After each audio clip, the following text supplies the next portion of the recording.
ठाकरे गटाचे fire brand नेते अंबादास दानवे हे आता महायुतीकडून निवडणूक लढवणार आहेत. हो.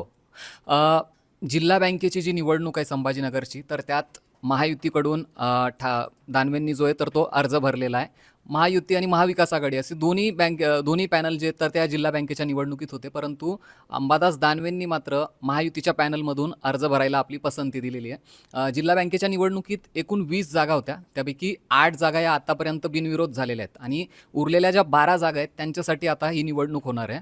विशेष म्हणजे दोन्ही पॅनल असताना, म्हणजे महायुती आणि महाविकास आघाडी असे दोन्ही पॅनल असताना अंबादास दानवेंनी हा जो निर्णय घेतला आहे महायुतीकडून लढण्याचा, तर यामुळे आता सगळीकडे आश्चर्य व्यक्त केलं जातं आहे. आता यावर प्रतिक्रिया पण बऱ्याच उमटल्या आहेत आणि सगळीकडून राजकारणात त्याची चर्चा देखील होती आहे. पण आता वरवर जरी हा निर्णय आपल्याला स्थानिक पातळीवरचा आहे असं वाटत असलं किंवा अशा स्थानिक आघाड्या होत असतात, अशा प्रतिक्रिया आता जरी येत असल्या तरी वरवर पाहिलं तर ही घटना साधी नाही आहे असं आपण लक्षात घेतलं पाहिजे. कारण 4 दिवस आधीच आपण पाहिलं की ठाकरेंचे जे 6 खासदार आहेत तर ते शिंदे गटामध्ये गेलेत. त्यानंतर आमदारही फुटणारे अशाही चर्चा झाल्या. त्यानंतर आमदारांना एकत्र घेऊन ठाकरेंनी जी बैठक घेतली होती त्यामध्ये काही आमदार गायब होते. त्यानंतर त्यांना त्यावर स्पष्टीकरण द्यावं लागलं, आपली भूमिका स्पष्ट करावी लागली आणि त्यानंतर पुन्हा आता 2 दिवसांनी हा प्रकार दिसतोय की अंबादास दानवे हे थेट महायुतीकडून लढत आहेत. आता हा महाविकास आघाडीसाठी जरी मोठा धक्का असला तरी या धक्क्यामागे अब्दुल सत्तार आहेत. अब्दुल सत्तारांची ही खेळी आहे असं एकंदरीत बोललं जातं आहे. कारण समृद्धी महामार्गावर आपण पाहिलं तर एक मागच्या 15-20 दिवसांपूर्वी किंवा महिनाभरापूर्वी या दोघांनी भेट घेतली होती आणि त्याचवेळी हा प्लॅन झाला होता असं आता बोललं जातं आहे. अब्दुल सत्तार यांनी कुठल्याही परिस्थितीत जिल्हा बँक आपल्या ताब्यात राहावी यासाठी जोरदार प्रयत्न सुरू केले होते आणि अतुल सावे यांच्याकडून आपल्याला आव्हान दिलं जाणार हे त्यांच्या लक्षात आलं होतं. त्यामुळे त्यांनी विधान परिषदेच्या निवडणुकीत दबावतंत्र वापरलं होतं. जालना आणि छत्रपती संभाजीनगरच्या स्थानिक स्वराज संस्थेच्या मतदारसंघात महायुतीने सुहास शिरसाट यांना उमेदवारी दिली होती. तर सत्तारांनी दबावतंत्र वापरून तिथे आपल्या मुलाला उमेदवारी दिली होती.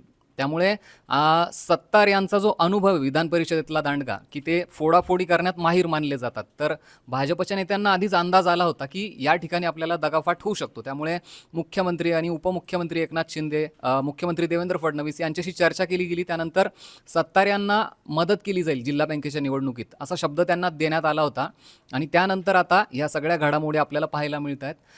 अजून एक घडामोड अशी आहे की अंबादास दानवेंनी जो अर्ज दाखल केला आहे तर त्यासाठी महायुतीचे जे अधिकृत उमेदवार होते विशाल कदम, त्यांनी या जागेवरनं माघार घेतली आहे आणि अंबादास दानवेंनी आता यावर स्पष्टीकरण दिलंय. तर ते काय म्हणाले आहेत की हा निर्णय राजकारणाशी संबंधित नाही, तर सहकार क्षेत्रातल्या विकासासाठी मी या ठिकाणी हा निर्णय घेतला आहे असं त्यांनी स्पष्ट केलं आहे. दुसरीकडे विधान परिषदेमध्ये आपण पाहिलं की सुहास शिरसाट हे निवडून आलेले आहेत. त्यामुळे आता अब्दुल सत्तारांनी जिल्हा बँकेचे जे सदस्य आहेत तर ते आपल्या बाजूने जास्तीत जास्त कसे येतील याचे प्रयत्न आता सुरू केलेले आहेत.